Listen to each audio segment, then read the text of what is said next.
Bonjour Lynn, comment vas-tu ce matin ou ce midi? Ah, moi, je vais super bien, Laurent. C'est une excellente journée. Il fait beau, il fait soleil, il fait chaud. C'est très beau. Bon, c'est bon ça. Fait chaud comment chez vous? Oui, mon Dieu. Aujourd'hui, je crois que j'ai vu 22. À Wow, c'est comparer bon à ça. hier, oui, parce que hier, il faisait 7 avec du vent. Il y avait beaucoup, beaucoup de vent hier, là. Rien restait en place. Fait que c'est ça. Mais aujourd'hui, il fait beau. C'est ça 22, qui c'est compte. Puis la parfait semaine là, c'est prochaine, la on attend. température parfaite. Oui, c'est Parce ça. que moi, tu vois, il fait trop Parfait chaud pour aller ici. Il fait marcher. 34. Ouais, c'est chaud, 34. Ah non, c'est parfait pour aller prendre des marches, faire de l'exercice, de mettre ses iPads dans ses oreilles, puis écouter de la bonne méditation. C'est un temps parfait pour ça. Bon, good. Fait qu'aujourd'hui, on va parler des blessures émotionnelles d'enfance, les 5 blessures de Oui, l'âme. oui, c'est ça. Fait qu'on va Fait qu'on commencer commence par par la blessure. la première blessure, c'est le rejet. Oui, le rejet. Donc, quels On va sont les parler du rejet. comportements que les gens qui souffrent de cette faille-là ont comme comportement? Euh, Ils ont besoin de validation.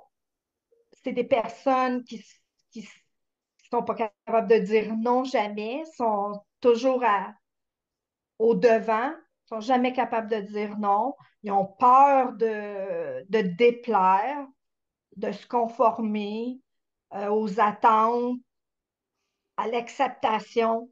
Ils ont de la misère à avoir l'acceptation. Il faut qu'ils aillent chercher la validation de quelqu'un d'autre, que ça soit au travail, que ça soit dans la famille, que ça soit avec les amis. Cette personne-là a toujours besoin de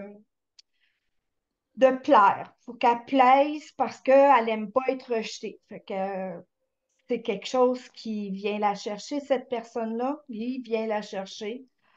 Se sent inférieure aux autres, doit tout le temps se battre pour une perfection, pour paraître mieux. Fait que ça va être la personne qui va acheter des griffes, bien souvent. C'est des personnes qui vont rester après le travail pour le patron pour dire oui, oui, oui, je fais du travail, mais je ne serai pas payée, mais c'est pas grave. C'est la personne qui va recevoir chez elle ou chez lui, puis il va ouvrir la porte, puis il va être capable d'accepter quelqu'un à souper, même si ça lui tente pas, parce qu'il a peur du rejet, la peur de dire non. C'est des personnes qui sont pas capables de dire non. Au départ, là, aussitôt que tu n'es pas capable de dire non, là, c'est parce que tu as peur du rejet. Qu'est-ce que tu en penses? C'est en plein ça. C'est en plein ça. C'est des gens qui ils vont toujours dire oui, en fait. C'est des yes men. Oui. C'est souvent des personnes qui vont se mettre dans des situations dangereuses aussi. Ils vont toujours être sur le bord de la falaise. Dans Le quel sens? rejet, là, fait en sorte, dans le sens où tu veux pas te faire rejeter, puis c'est comme les autres signaux sont pas là. Les red flags s'allument pas quand tu es, dans le rejet. Fait que si tu rencontres quelqu'un, mettons dans le métro ou quelque chose, il n'y a pas de red flag. Cette personne-là va se mettre à sourire à l'autre personne, puis l'autre personne peut être un autre type, puis va abuser de cette personne-là. Fait que tes red flags s'allument pas, puis ça leur fait de l'excitation intérieure. La personne qui est rejetée fait de l'excitation à l'intérieur. Fait qu'elle ne voit pas d'autre chose. Fait que ça va toujours être oui, oui, oui, oui, oui.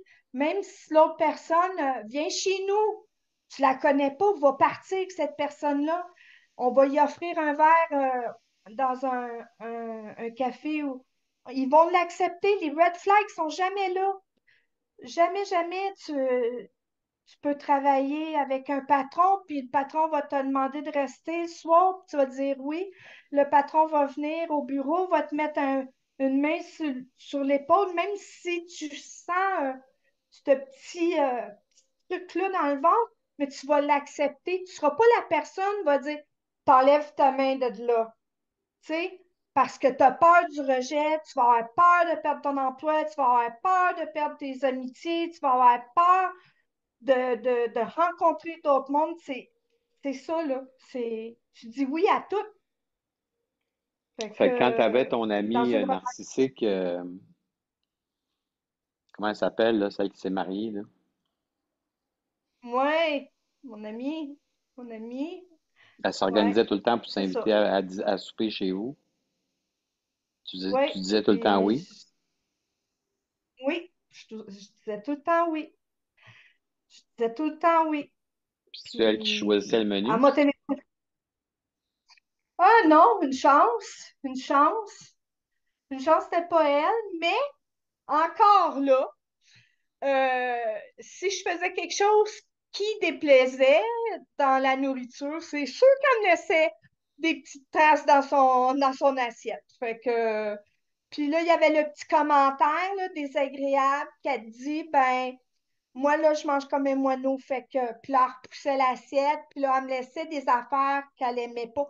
Elle allait pas me dire, j'aime pas les champignons, ou j'aime pas les olives, ou elle va juste les mettre de côté puis me dire, ben, tu sais, tu m'en as mis beaucoup, puis c'est ça d'être narcissique, là, ça fait pas un bon mélange avec les personnes rejet, là, tu sais, ça fait pas un Non. bon mélange. Ben, Ça ça fait fait pas un bon que, mélange. Oui, ça fait un bon mélange pour eux autres, parce qu'ils font ce qu'ils veulent. oui, oui, oui, c'est ça. Mais la personne qui est en rejet, pas capable de mettre ses limites, là.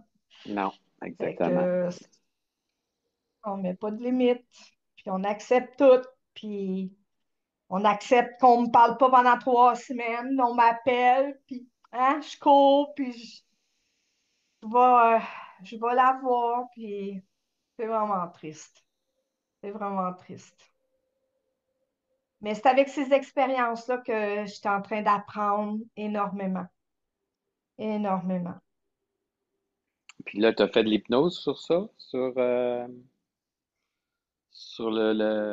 Oui, ta blessure de rejet, puis ça sur a-tu le aidé? rejet. Oui, ça a très, très bien fonctionné parce que euh, quand j'avais la décision à prendre, est-ce que j'y vais ou j'y vais pas, je me suis posé la question avant d'y aller.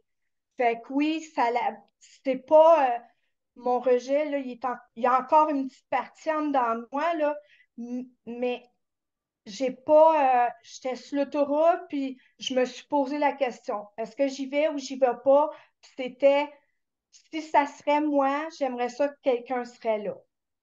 Fait que je suis allée. Et puis, le soir, par exemple, ou l'après-midi, je ne l'ai pas rappelé. J'ai dit, je vais attendre qu'elle m'appelle. Je vais attendre de ses nouvelles à elle. Fait que c'est déjà 70% de mieux depuis que j'ai fait de l'hypnose. Parce que normalement, je l'aurais rappelé 2 heures après, un autre 2 heures après ça. Puis en soirée, je l'aurais appelé. Tu veux-tu qu'on aille souper? Ça te ferait du bien. Puis, tu sais, j'aurais essayé de la ramener, puis de la consoler. Puis, la fille, elle m'a pas rappelé, là. Elle m'a jamais rappelé. Ça fait 3 jours de ça. On est... Non, 4 jours. Non, c'est arrivé lundi. Fait que, c'est ça. Elle t'appelait pourquoi? Elle m'a pas appelé. Ah, elle m'a appelé parce que, elle avait une difficulté avec son nouveau mari, là. Puis, euh, c'est ça. Lui, je pense qu'il est plus narcissique que elle. Fait que, il est pas satisfait de la maison, il est pas satisfait. Pourtant, la maison, elle a 2 étages, un beau gros penthouse, c'est super chic, super riche, super dans un quartier tellement tranquille. Puis lui, il aurait voulu vivre dans un petit quartier minable, dans un petit appartement, puis trois, quatre assiettes. Puis lui, il aurait été bien content avec ça. Fait qu'il était très, très malheureux. Fait que tous les soirs qu'il rentrait du travail, il lui demandait laisse-moi partir, je suis malheureux dans ma relation. Ça faisait juste trois, ça fait 3 semaines qu'ils sont mariés. Fait que c'est triste. C'est vraiment triste. Hmm. Ouais, c'est pas fameux. Fait que là, Non, donc, non. elle t'appelait pour avoir des conseils, quoi? C'est quoi, elle t'appelait pourquoi? Ben, elle m'appelait parce qu'elle elle allait pas bien. Elle allait pas bien. Elle voulait que je remonte le moral, que j'ai. Fait que moi, je suis allée. Je suis allée parce que tu sais, je suis quand même diplômée comme thérapeute en relation d'aide. Et puis, je Mhm, suis allée. Et puis, je me suis assise avec elle. Puis, j'ai fait des exercices avec elle de respiration, puis de libérer ses émotions. Puis après mhm, ça, on a discuté à savoir c'est quoi, qu'est-ce que qu'est-ce que tu en penses de le garder à la maison? Est-ce que ça va être plus lourd de le garder puis d'exiger qu'il reste parce elle voulait le garder, là. Elle me disait, je veux pas qu'il s'en aille, mais moi, je disais, tu peux pas garder une personne de force. Tu peux pas. Si la personne veut partir, tu dois la laisser partir. Si c'est maintenant, c'est maintenant.